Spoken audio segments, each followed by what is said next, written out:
A hablar de un fuerte documento que lanzaron 12 científicos argentinos, que algunos residen en nuestro país, otros en el extranjero, advirtiendo sobre la peligrosidad de reproducir noticias falsas en torno al coronavirus. Sobre todo apuntaron directamente a grupos minoritarios antivacunas y a las fake news por atentar a la lucha contra la pandemia del coronavirus.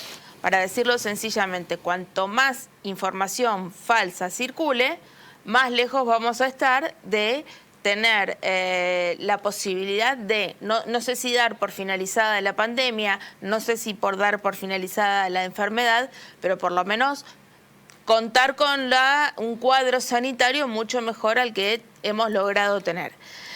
La carta de este grupo de científicos argentinos se lanzó en las últimas horas, en los últimos días, previo a la reunión que tiene prevista la Organización Mundial de la Salud para el 27 de enero. En ese cónclave se va a evaluar si la COVID va a dejar de ser pandemia o no, o una epidemia global o no. Recordemos que la pandemia se declaró el 11 de marzo de 2020. Y nosotros aquí en Argentina entramos en aislamiento social preventivo y obligatorio el 20 de marzo también de ese año. Algunos de los firmantes es la patóloga pediátrica Marta Cohen, que está radicada hace 20 años en el Reino Unido y que fue bastante categórica. Aseguró que pese a estar en una situación mejor sanitaria, la pandemia está muy lejos de terminarse y en ese sentido dice que las fake news y los mensajes de odio contra quienes transmitimos la verdad con evidencia médica contribuyen a una gran barrera que impide terminarla cuanto antes. ¿Qué es lo que evalúa esta especialista? Hay tanta ansiedad que la gente necesita creer y a veces siguen aquellas voces, en muchos casos de profesionales de la salud y sin evidencia médica, que aseguran que no hay una pandemia o que las vacunas no sirven. Respecto a la posibilidad de que la Organización Mundial de la Salud quite el estado de emergencia sanitaria, Cohen consideró que dada la situación en China, siempre China está haciendo ahí un foco para tener atención, sería una equivocación sacar la emergencia sanitaria. Habría que evaluar las cuestiones de si puede seguir siendo una epidemia global o no, pero la situación de emergencia debería continuar.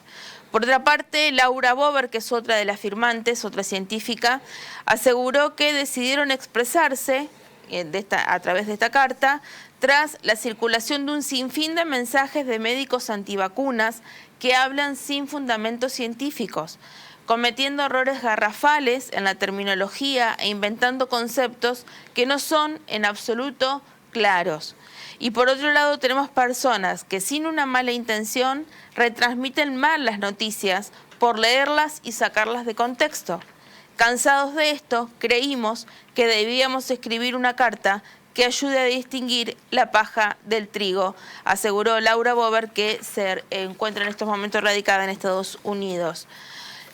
Para no hacerlo mucho más extenso, me resulta importante destacar una cuestión. Esta carta arranca explicando que la vacunación es reconocida como la principal acción de salud pública realizada por el ser humano que ha conseguido disminuir de forma drástica las enfermedades infecciosas transmisibles. Ejemplo, poliomielitis, sarampión y viruela.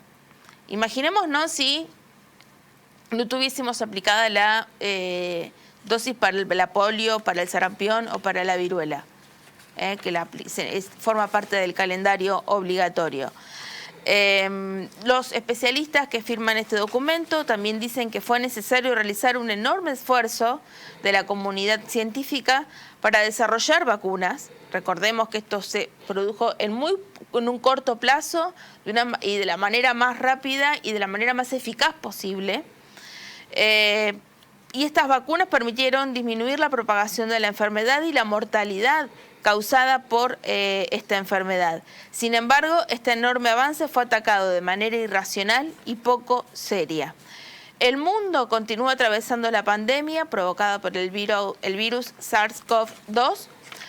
Ya ha provocado más de 667 millones de casos en el mundo y superó los 6,7 millones de muertes.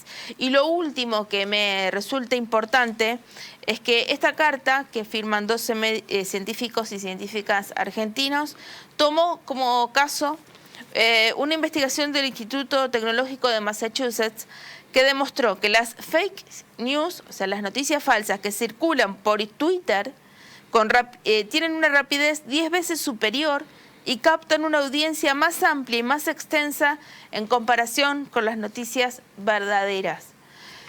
Por eso apelan a que cualquier información, sea de fuentes oficiales, como lo decimos siempre, corroborar también de parte de quienes se dedican a difundir información o nos dedicamos a difundir información vinculada al coronavirus y a cualquier enfermedad, chequear estas informaciones, consultar fuentes seguras y tener en cuenta que las redes sociales son muy lindas, son muy bonitas, son muy divertidas, pero que si transmiten y retransmiten información equívoca, en algún momento esa equivocación se vuelve también muy difícil de rebatir.